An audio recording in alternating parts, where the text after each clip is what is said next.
Law number 2. The law of influence. The law of influence says leadership is influence. Nothing more, nothing less. The very essence of the power of the law of influence is to make people participate. The essence of the law lies in getting people to participate in what you do. It's simply influencing people to follow yourself. A great example is the comparison between Princess Diana and Mother Teresa. These people, these two women, were voted in 1996 as the most caring people of the world. One of them, the Princess Diana, was tall, glamorous, and extremely beautiful. Another one, Mother Teresa, was old, poor, and small.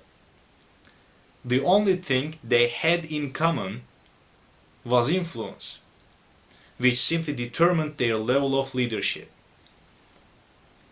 People have so many misconceptions about leadership. They believe that leadership is about position, it's about title, but it's not. Because leadership, true leadership, requires you to be authentic, to be an authentic leader, which basically means that you need to have passion, you need to contribute, you need to innovate, you need to be the master in what you do. You need to influence people so that they can follow you. When it comes down to leading, title wouldn't have much value. True leadership cannot be awarded, says John Maxwell. It cannot be appointed or assigned. It has to be earned, because it only comes from influence.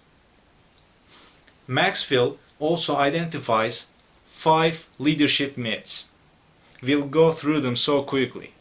The first leadership myth is the management myth. Management and leadership are equivalent terms, says the myth. It says leadership and management are the same things, but that's wrong. The main difference between leadership and influence, between leadership and management, is that leadership is to influence people to make them follow yourself. If you're a leader, you influence people so that they follow you. Managers, whereas, focus on the maintaining systems and processes. So management is not leadership. The second myth, the entrepreneur myth. Entrepreneurs are natural leaders, says the myth. But it doesn't necessarily signify the reality. The reality is entrepreneurs are enterprising. They are certainly successful. They might even be innovating, but they do not necessarily lead customers.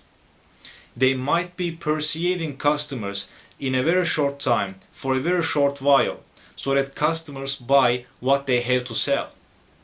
But it doesn't necessarily mean that customers follow the entrepreneur. So entrepreneurship is not leadership.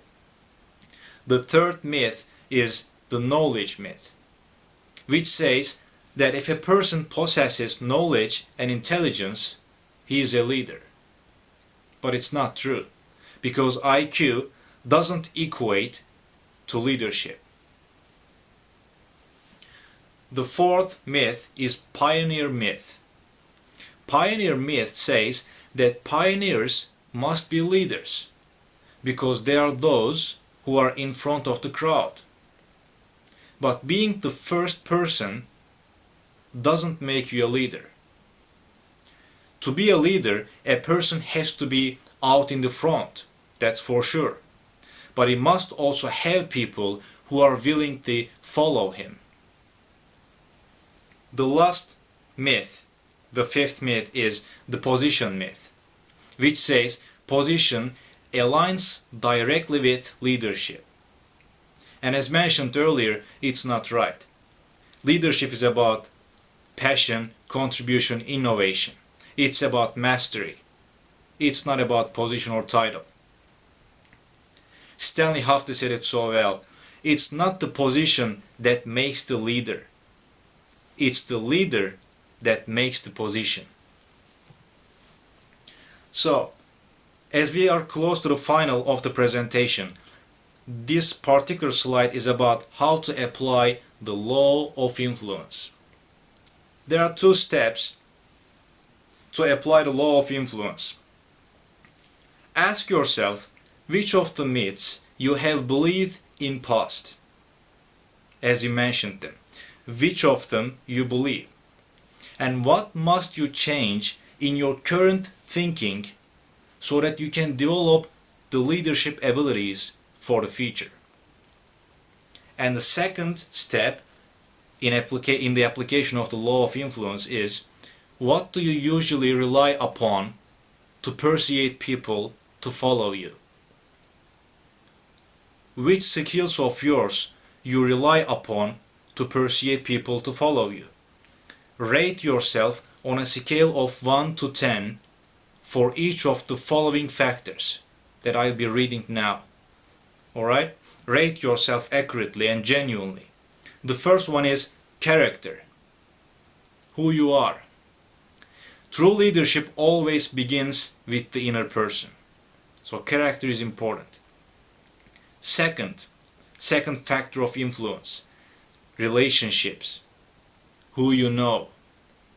With deep relationships with the right people, you can be the greatest leader in an organization.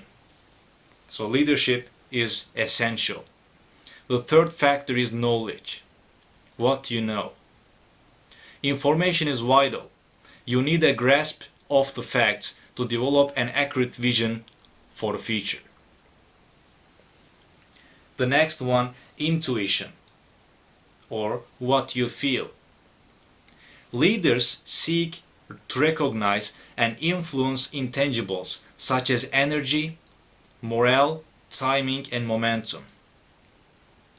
And the next factor, experience, or where you have been. In other words, past success, or what you have done.